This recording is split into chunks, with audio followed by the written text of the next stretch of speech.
When was the last time you got angry? Can you remember? When I get angry, I don't enjoy it, but I'm grateful for the fact that I can get angry, that I can recognize the emotion that I'm experiencing, feel it, and use it. Let's talk about anger phobia. So, what is anger phobia? Well, it is a real thing. There's even a name for it. It's called agrophobia, literally the fear of getting angry. Like all phobias, the symptoms show up in a ton of different ways. I mean, in extreme cases, people can become reclusive and totally avoid social situations in case something happens that makes them feel angry. If this describes you, I really do advise you to seek out professional counsellor who can help you, okay? For most people, they just feel a discomfort when something pisses them off. I shouldn't be feeling like this. I don't like it. And I think that's pretty normal. I'm not a psychologist. I'm just an enthusiast who has done a lot of work and research on dealing with my own personal issues. If you're like me, then you have a bunch of stories going around your head that lead you to bottle up your anger. Anger shows a lack of self-discipline. You shouldn't get angry with people. It's not nice. Oh, you need to chill out, mate. Don't get angry. Just be patient. I don't know what your stories are. You have to identify them for yourself, but it might help to ask you these questions. Do you think anger is good or bad? How often do you get angry? Do you show your anger? Do you take it out on others or on yourself? And how do you judge others when they get angry? What actually causes anger phobia? Well, in psychology, anger is classified as a secondary emotion. That means that there's always an underlying emotion, and that's usually fear or hurt. This is what leads us to believe that anger is inherently bad.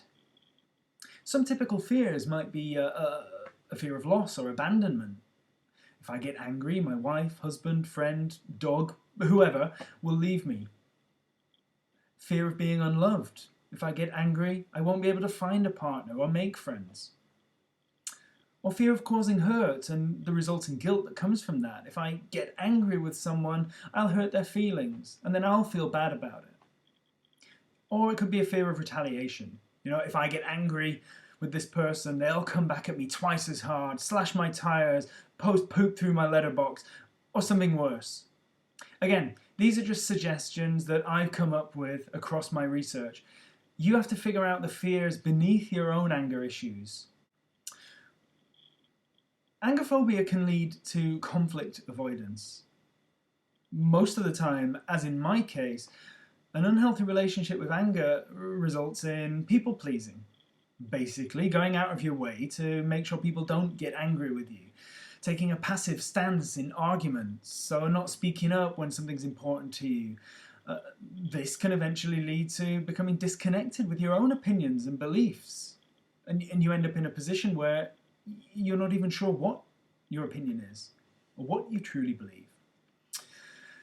Or it could also result in panic and physical avoidance. At its absolute worst, for me in my early 20s, I'd really start to panic when I felt that a conflict was unavoidable, and I would flee. I would leg it. I would literally get out of there by the fastest route and only come back after I'd calmed down.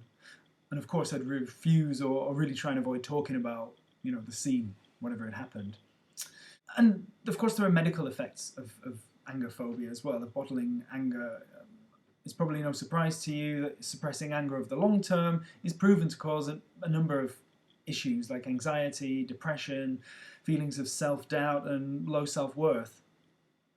Bottling anger takes up so much energy and it can be absolutely exhausting, which can also lead to physical problems such as headaches, insomnia, skin problems, high blood pressure, heart attacks, and strokes. So how can it affect your business? If you're an entrepreneur or a leader, having a healthy relationship with anger is pretty essential. I remember a situation. I had a client and we'd set up regular appointments and she would often cancel sessions, giving me, pretty much no notice.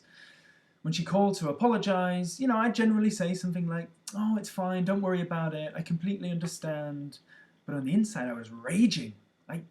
She doesn't value my service. It's disrespectful. How dare she cancel my appointments? I'll go and find a client who values and respects me.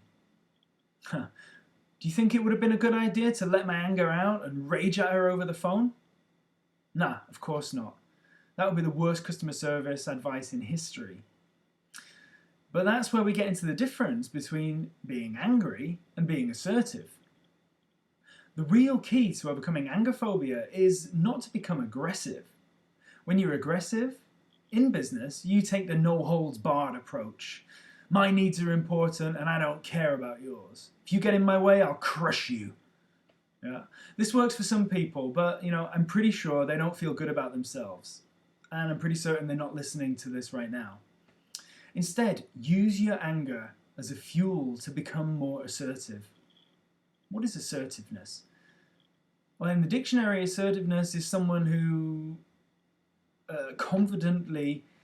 behaves confidently and is not frightened to say what they want or believe. To me, that means I know what I want, and I want to hear what you want. I'm open to discussion and finding a solution that suits us both.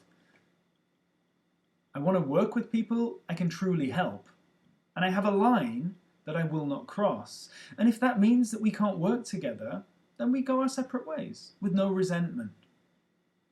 And my client, who kept cancelling, when I took the assertive approach, I told her, when you cancel the appointments at short notice, I kind of feel like you don't value the service. Is there anything I can do to better accommodate you? It turns out she was incredibly stressed at work.